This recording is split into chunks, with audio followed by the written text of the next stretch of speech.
Assalamualaikum warahmatullahi wabarakatuh dan salam sejahtera. Terima kasih diucapkan kepada Encik Syahrul Aman bin Ahmad, pensyarah kepada subjek kenegaraan Malaysia. Pada hari ini, kumpulan 3 akan membentangkan tokoh kemerdekaan negara dan untuk makluman, kumpulan 3 telah memilih Tun Dr. Mahathir Mohamad sebagai tokoh kemerdekaan negara. Saya memperkenalkan ahli kumpulan 3 yang terdiri daripada Puan Nurul Farhana Afika dengan nombor matrik 290232. Saya sendiri, Siti Aisyah binti Syekh Idris dengan nombor matrik 290250. Seterusnya Encik Muhammad Salihin bin Saad dengan nombor matriknya 290172. Seterusnya Muhammad Fakhrul Naim bin Muhammad Fazli dengan nombor matrik 290488 dan yang terakhir adalah Encik Adi Nasrul bin Hairum dengan nombor matrik 290092. Pembentangan ini terdiri daripada 7 subtopik iaitu pengenalan dan latar belakang, pendidikan, kejayaan politik, gaya pemerintahan, isu-isu kepimpinan, pencapaian, kejayaan dan jasa beliau kepada negara, dan yang terakhir adalah kesimpulan. Tanpa melengahkan masa, saya serahkan pembentangan ini kepada Puan Farhana.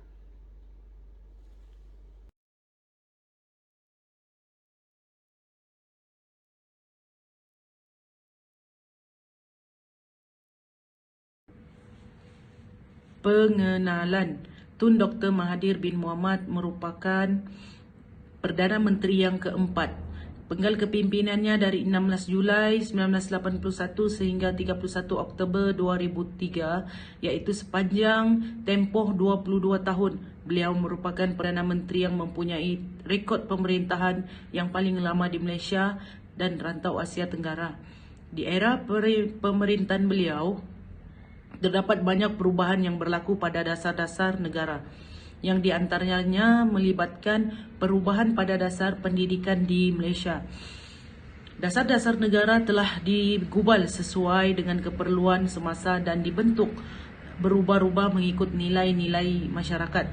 Dasar-dasar pembangunan yang digubal selepas era Tun Dr. Mahathir mempunyai objektif yang khususnya, iaitu Wawasan 2020. Yang kedua, latar belakang Tun Dr. Mahathir. Mahathir bin Mohamad dilahirkan pada 20 Disember 1925 oleh Wan Tempawan di sebuah rumah di lorong Kilang Ais, Seberang Perak, Alor, Kedah.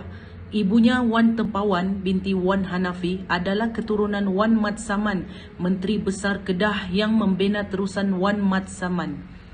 Beliau adalah anak bongsu kepada Encik Muhammad bin Iskandar dan Wan Tempawan binti Wan Hanafi yang dikurniakan 9 orang anak. Tun Dr. Mahathir mempunyai 4 orang abang dan 3 orang kakak. Nama abang-abang beliau ialah Murad, Mustafa, Mahadi dan Masahur. Manakala nama kakak-kakak beliau ialah Rafia, Habsa dan Johara.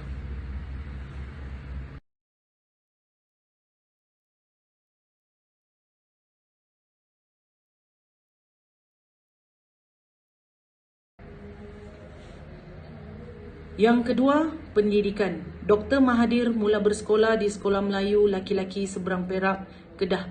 Kemudian menyambung persekolahan di Sekolah Inggeris Alor, yang mana ayah beliau, Encik Muhammad Iskandar, adalah guru besar sekolah itu yang pertama. Encik Muhammad Iskandar adalah anak Melayu pertama yang menjadi guru besar sebuah sekolah Inggeris pada tahun 1908. Beliau adalah seorang yang tegas dan meniti beratkan prestasi pendidikan yang tinggi di dalam kalangan anak-anaknya. Sejak kecil, Tun Dr. Mahathir bin Mohamad dikatakan sebagai seorang yang pasti akan jalan tujunya dan cari mencapai matlamat. Secara semula jadi, beliau merupakan seorang yang rajin dan mempunyai determinasi untuk berjaya dalam apa jua bidang yang dicuburinya. Tun Dr. Mahathir bin Mohamad bersekolah di Sekolah Melayu Seberang Perak sebelum memasuki Sekolah Inggeris Kerajaan di Alostar yang kini dikenali sebagai College Sultan Abdul Halim. Semasa Jepun memerintah Melaya, persekolahannya tergendala dan Tun Dr. Mahathir bin Mohamad berkecimpung dalam perniagaan gerai, kopi serta menjual buah-buahan dan barangan kraf tangan di Pekan Rabu Alostar, Kedah. Setelah tamat Perang Dunia Kedua, Tun Dr. Mahathir bin Mohamad menyambung pelajarannya di sekolah yang sama pada tahun 1945 sehingga senior Cambridge.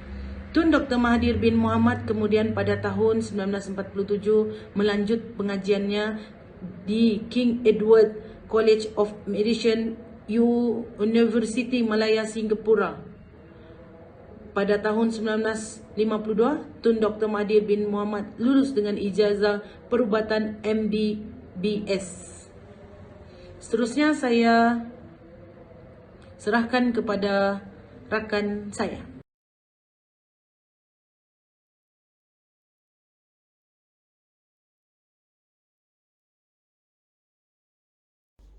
Terima kasih diucapkan kepada sahabat saya, dan tanpa melengahkan masa, saya akan membentangkan berkenaan dengan permulaan kejayaan Tun Dr. Mahathir Mohamad.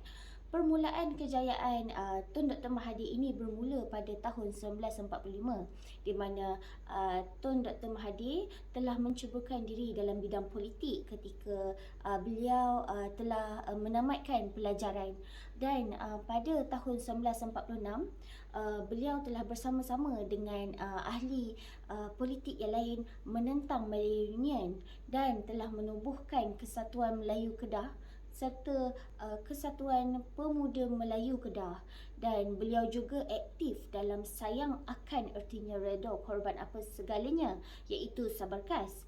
Dan pada tahun 1970 beliau telah menerbitkan The Malay Dilemma, di mana buku ini telah ditentang keras oleh pihak kerajaan daripada dipasarkan.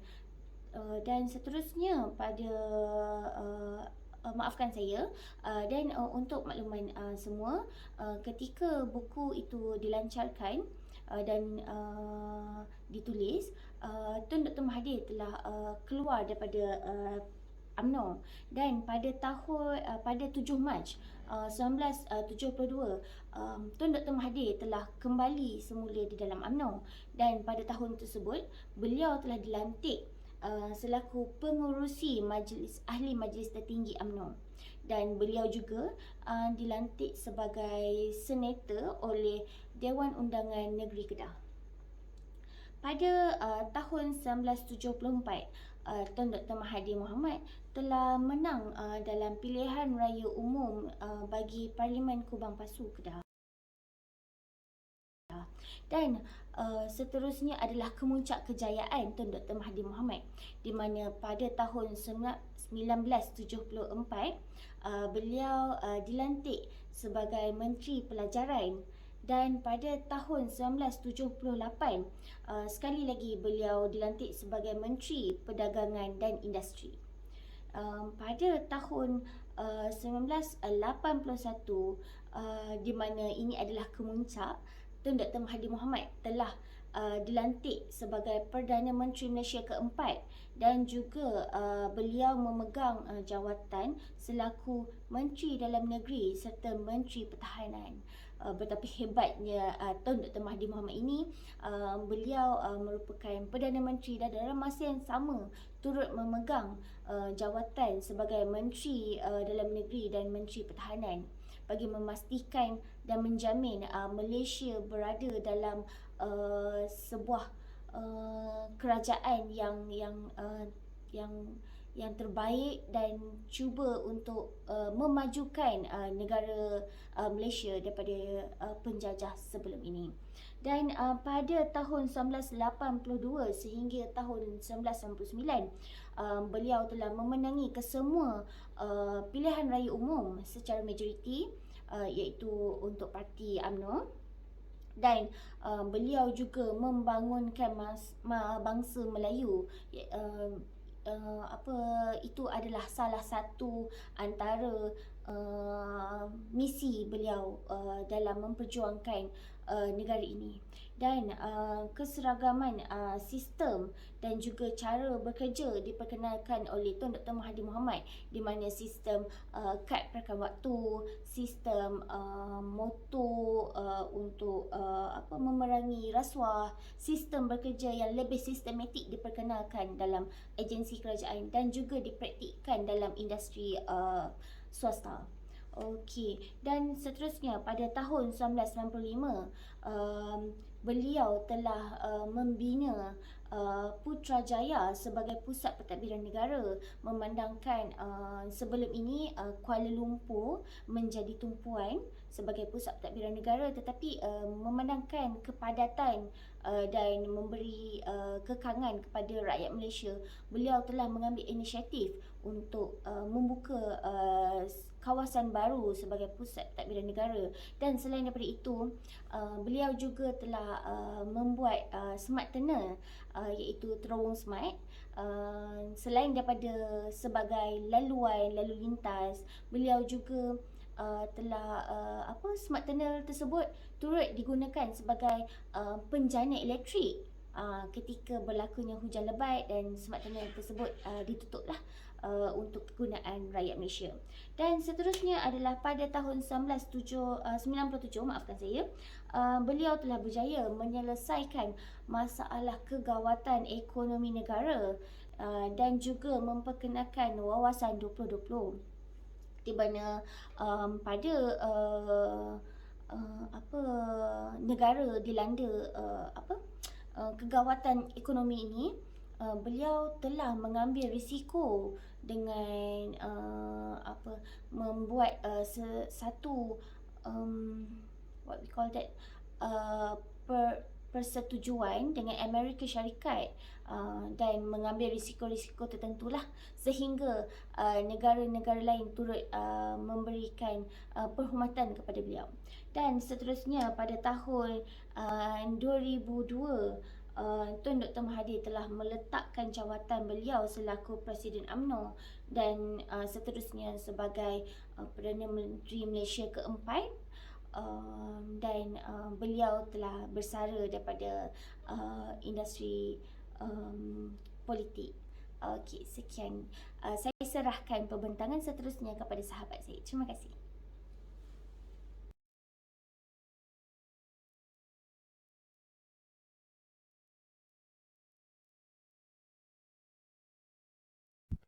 Berkenaan gaya pemerintahan Tun Dr. Mahathir. Gaya pemerintahan yang pertama memiliki sifat keintelektualan yang unggul. Yang kedua, terlalu percaya kepada hakikat bahawa hanya beliau yang layak mengetuai UMNO dan mentadbir Malaysia. Selain itu, seorang yang liberal dalam urusan pentadbiran.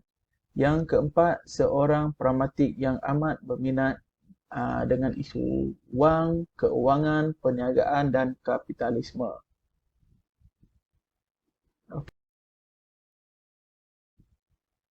Okey, selain daripada itu, ciri-ciri kepimpinan domestik. Beliau berpandangan pemimpin yang mempunyai idea yang setaraf dengan orang biasa tidak layak untuk menjadi pemimpin. Yang kedua, mengutamakan kesungguhan pihak pelaksana yang diamanahkan kepada sesuatu tugas. Yang ketiga, percaya nilai-nilai positif dan bukannya bangsa yang menentukan sesuatu kejayaan. Selain daripada itu, Tun Dr. Mahathir juga memperbetulkan badan kehakiman.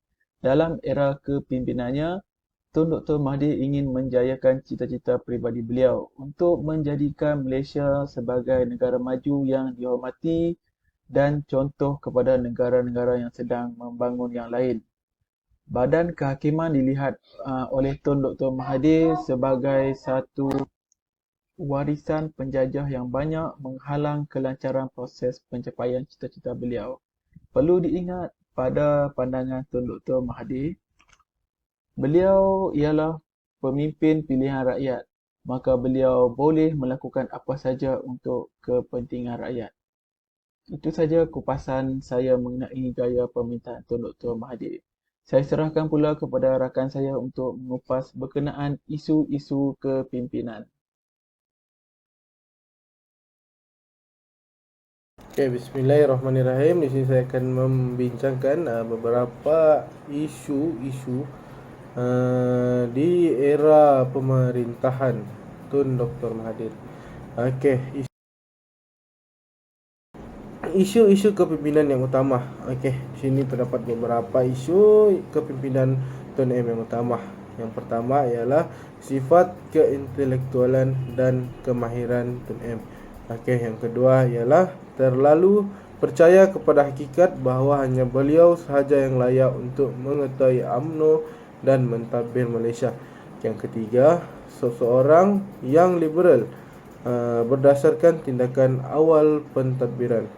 Okey, yang keempat, beliau seorang pragmatik yang amat berminat dengan isu wang, kewangan, perniagaan dan kapitalisme. Okey, yang terakhir ialah beliau sangat sayang kepada kuasa dan mempunyai masalah ego. Okey, Bismillahirrahmanirrahim. Di sini saya akan membincangkan beberapa isu-isu di era pemerintahan Tun Dr. Mahathir. Okey, isu yang pertama ialah isu kepimpinan yang utama. Yang kedua, isu politik wang dalam UMNO. Dan yang ketiga ialah isu memperjelaskan batasan peranan Raja-Raja Melayu. Okey, di sini yang pertama, isu-isu kepimpinan yang utama. Okey, di sini terdapat beberapa isu kepimpinan Tun M yang utama.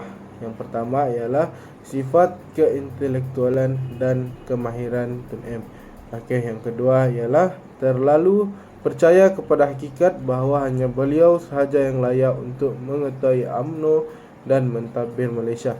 Yang ketiga, seseorang yang liberal berdasarkan tindakan awal pentadbiran. Okey, yang keempat, beliau seorang pragmatik yang amat berminat dengan isu wang, kewangan, perniagaan dan kapitalisme. Okey, yang terakhir ialah beliau sangat sayang kepada kuasa dan mempunyai masalah ego. Okey, isu yang kedua ialah isu politik wang dalam UMNO. Okey, isu ini yang pertamanya ialah berlaku kelunturan pemahaman terhadap prinsip perjuangan dan kehakisan semangat nasionalisme di kalangan ahli UMNO. Okey, yang kedua, kewujudan dan penggunaan sistem patronage yang berleluasa. Okey, yang ketiga, hasil penekanan terhadap pembangunan yang tidak seimbang oleh UMNO dalam dasar ekonomi baru. Okey, yang terakhir, Dr. Mahathir berpegang kepada prinsip pragmatik. Isu memperjelaskan batasan peranan Raja-Raja Melayu. Okey, di sini beliau telah menggunakan kekuatan UMNO untuk mengurangkan cengkaman institusi Raja-Raja Melayu, iaitu dua strategi Dr. Mahathir dalam konfrontasi dengan Raja-Raja Melayu, iaitu beliau telah bersemuka dengan Raja-Raja Melayu dengan menggunakan kekuatan atau kedaulatan rakyat. Okey, yang kedua, beliau telah menggunakan langkah pentadbiran undang-undang serta blackmail ke atas Raja-Raja Melayu. Okey, itulah 3 isu di era zaman kepimpinan Tun Dr. Mahathir Mohamad. Sekian, terima kasih. Seterusnya, pencapaian, kejayaan dan jasa pada negara. Tun Dr. Mahathir telah membawa Malaysia ke pesada kecemerlangan serta telah melalui pelbagai pembaharuan maupun dari aspek fizikal, mental dan sosial. Salah satu pencapaian, kejayaan dan jasa beliau ialah pembangunan teknologi kenderaan bermotor pelancaran program satelit mikro Malaysia iaitu MIASAT, pendidikan tinggi sebagai sebuah industri, pendidikan dan agama Islam. Perubahan semasa menjadi Menteri Pelajaran di antaranya mengubah dasar pendidikan negara, melaksanakan usaha-usaha untuk membasmi dan menghapuskan kemiskinan dan mewujudkan keadilan kepada semua, meminda Akta Universiti dan Kolej 1974 dengan meletakkan pentadbiran universiti secara langsung di bawah Kementerian Pelajaran dan memperkenalkan Wawasan 2020.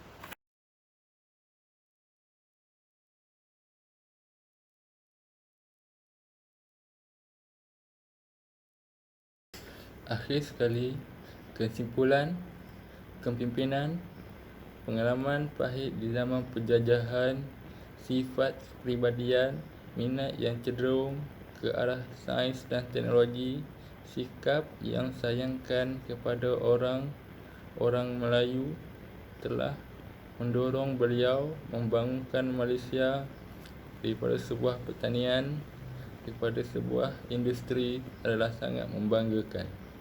Pelaksanaan pendidikan sains di bawah Tun Dr. Mahathir menitik beratkan mendidik pendidikan sains dan teknologi mempunyai serapang dua mata dengan wujudnya dasar ekonomi baru, iaitu untuk memajukan orang Melayu agar setanding dengan kaum-kaum yang lain. Sebagai seorang Perdana Menteri yang berpengalaman, ianya telah menjadi tanda aras benchmark di dalam bentuk dan membangunkan Malaysia sebagai sebuah negara yang maju.